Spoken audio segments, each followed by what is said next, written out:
नमस्कार मित्रों, आज हम अलंकार में भ्रांतिमान अलंकार की चर्चा करेंगे। भ्रांतिमान और संदेह ये दो ऐसे अलंकार हैं जिनमें बड़ा बारीक अंतर होता है।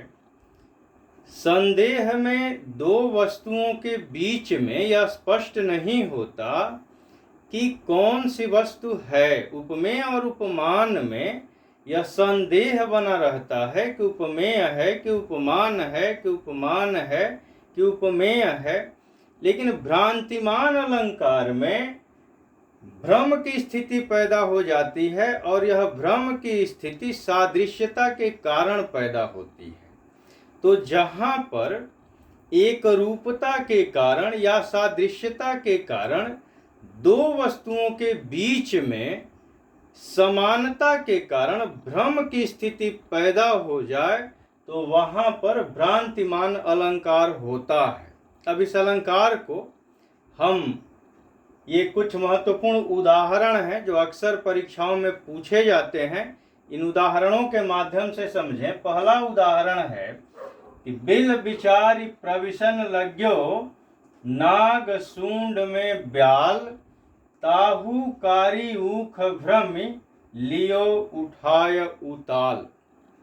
अब यहाँ स्थिति यह है कि एक हाथी जा रहा है अपनी मस्ती में झूमते हुए, सूंड हिलाते हुए, इधर उधर जो भी मिल रहा है उखाड़ के खाते हुए, और दूसरी ओर से उसके विपरीत दिशा से एक ब्याल यानी सर्प आ रहा है। सर्प इस चक्कर में है कि कहीं बिल मिले और हम उसमें घुस जाएं, और हाथी इस चक्कर में कि कुछ मिले मैं उठा के खा लूं।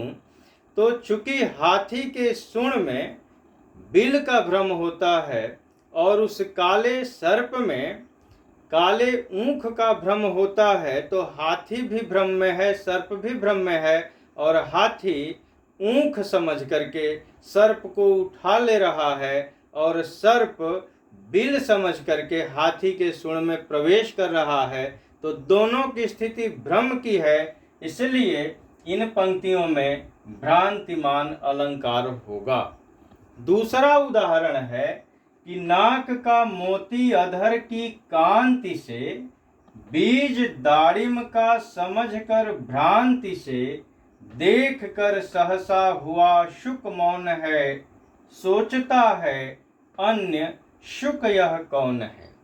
यहाँ पर एक तोता है और एक नायिका की नासिका है, और जो नासिका है वह तोते के ठोर के समान है, और नाक में जो मोती धारण किए हुए है उस नायिका ने, तो अधरों के ऊपर जो अधर उसके होठ हैं लाल हैं, उसकी चमक उस मोती में आ रही है।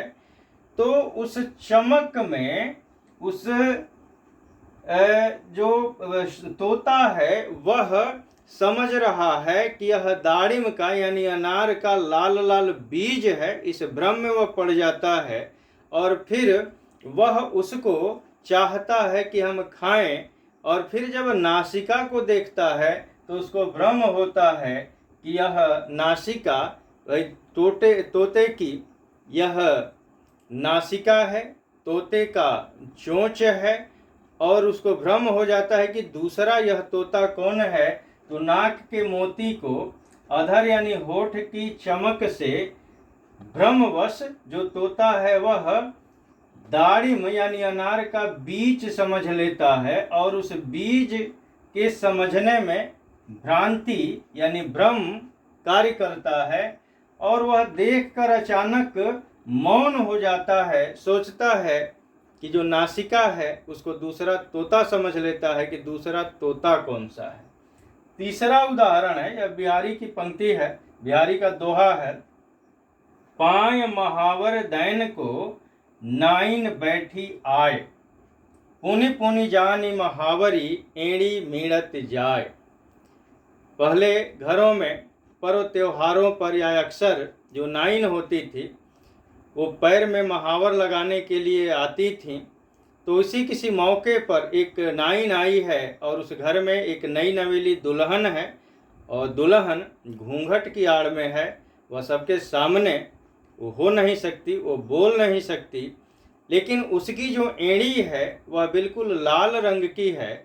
और जो नाइन है जब महावरी लगाने के लिए उस एड़ी को देखती है तो उसको भ्रम होता है सादृश्यता के कारण कि यह एड़ी नहीं है बल्कि यह महावरी है। और महावरी में से महावर वह निचोड़ना चाहती है, इसलिए बार बार एड़ी को ही निचोड़ रही है।